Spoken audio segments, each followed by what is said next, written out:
आज हम सुनेंगे जादुई हथौड़े की कहानी। मानस गांव में एक लोहार राम गोपाल रहता था।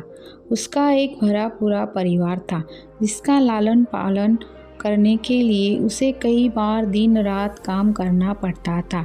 रोज की तरह आज भी काम पर जाने से पहले राम गोपाल ने अपना खाने का डिब्बा बांधने के लिए अपने पत्नी से कहा।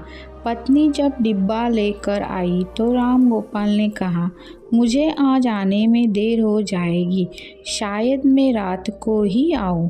इतना कहकर राम गोपाल अपने काम पर निकल गया। काम पर जाने का रास्ता एक जंगल से होकर गुजरता था। वहाँ जैसे ही राम गोपाल पहुँचा, उसे एक आवाज़ सुनाई दी। जैसे ही राम गोपाल कुछ पास गया तो उसने देखा कि एक साधु भगवान का मंत्र जपने के साथ ही हंस रहा है। हैरान होकर राम गोपाल ने पूछा, आप ठीक है? उस साधु को राम गोपाल नहीं जानता था, लेकिन साधु ने एकदम से उसका नाम लेकर कहा, आओ राम गोपाल बेटा, मैं तुम्हारा ही इंतज़ार कर रहा था। मैं भूखा हूँ, मुझे अपने खाने के डिब्बे से कुछ खिला दो। बाबा से अपना नाम सुनकर राम गोपाल हैरान था, लेकिन उसने कोई सवाल नहीं किया और सीधा अपना खाने का डिब्बा निकालकर उन्हें दे दिया। देखते ही देखते बाबा ने राम गोपाल का सारा खाना खा लिया। उसके बाद उसे साधु ने कहा, बेटा, मैं तो सारा खाना खा गया, अब तुम क्या खाओगे? मुझे माफ़ करना। राम गोपाल ने कहा, कोई बात नहीं बाबा, मैं काम के लिए बाजार जा रहा हूँ, तो मैं वही कुछ खा लूँगा। वह सुनकर उस साधु ने राम गोपाल को खूब आशीर्वाद दिया और भेंट के तौर पर एक हथौड़ा दे दिया। राम गोपाल ने कहा, आपका आशीर्वाद काफ़ी है, मैं इस हथौड़े का क्या करूँगा? इसे आप ही रखिए। साधु ने जवाब देते हुए कहा, बेटा, यह मामूली हथौड़ा नहीं है, यह जादुई हथौड़ा है जो मेरे गुरु ने मुझे दिया था और अब मैं तुझे दे रहा हूँ, क्योंकि तुम्हारा दिल साफ है। इसका इस्तेमाल अच्छे कामों के लिए ही करना और किसी दूसरे के हाथ में इसे कभी मत देना। इतना कहकर वह बाबा वहाँ से अदृश्य हो गए। राम गोपाल अपने हाथों में हथौड़ा लेकर बाजार काम करने के लिए चला गया। औजार बनाने से पहले उसके दिमाग में आया कि आज इसी हथौड़े से लोहा पीटता हूँ।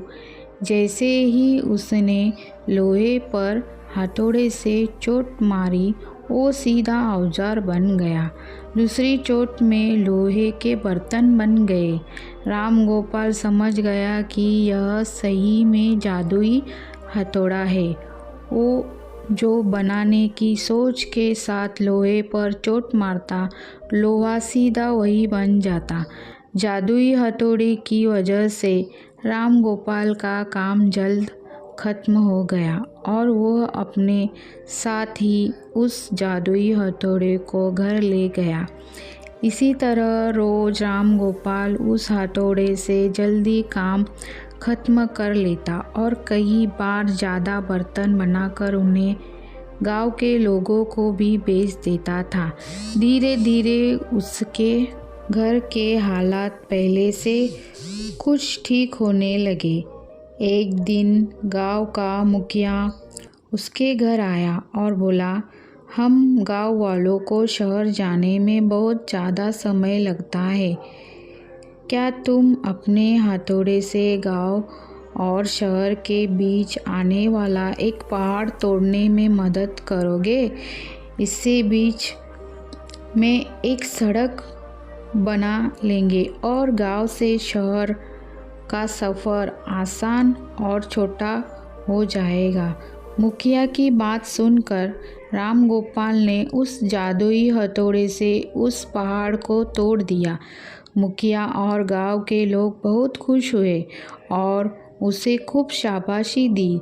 पहाड़ तोड़ने के बाद घर लौटते समय लोहार के मन में हुआ कि इस जादुई हथौड़े से मेरा काम जल्द हो जाता है, लेकिन कुछ ज़्यादा फायदा तो नहीं हो रहा है।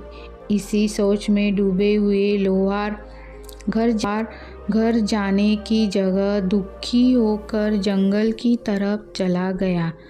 उस जंगल में वही साधु बाबा लोहार को दोबारा दिखा। लोहार ने उन्हें अपने मन की सारी बात बता दी। साधु ने कहा, इसका उपाय सिर्फ औजार और बर्तन बनाना, पहाड़ तोड़ना तक सीमित नहीं है। इससे तुम अपने मन का कुछ भी बना सकते हो और किसी भी कठिन चीज़ों को आसानी से तोड़ सकते हो। राम गोपाल ने अच्छे से साधु बाबा से उस जादुई हथौड़े को इस्तेमाल करने का तरीका सीखा। उसके बाद राम गोपाल ने बहुत धन कमाया। आज राम गोपाल एक अमीर आदमी बन गया है। अभी भी वो जब भी ज़रूरत महसूस होती है उसे जादुई हथौड़े का इस्तेमाल कर लेता है। इस कहानी से सीख यह मिलती है कि चाहे कोई वस्तु हो या दिमाग, इनका इस्तेमाल पूरी तरह से करना चाहिए। साथ ही अपने पास मौजूद सामान का मोल समझना जरूरी है। व्यर्थ हताश होने से काम नहीं बनता।